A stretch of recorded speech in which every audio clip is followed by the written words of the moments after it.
Hi there, in this video, I'll give you a quick guide on how you can redirect a domain on Cloudflare. So please listen carefully to each step that I will be explaining because I will describe everything so you can follow along.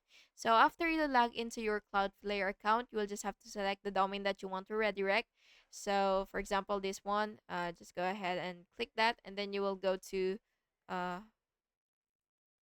will go to the three dots icon right here, and then you will just have to click rules, so configure rules, and then next you will have to go to create click create rule, and then click redirect rules.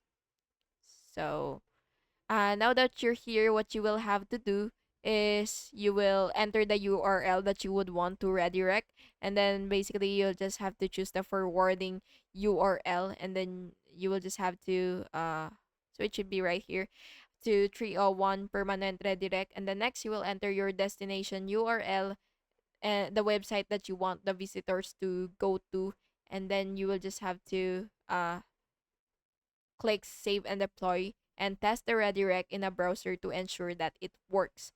And yeah, that's basically just it. I hope you found this video helpful, and if you did, please make sure to like and subscribe for more videos like this. Thank you and have an awesome day.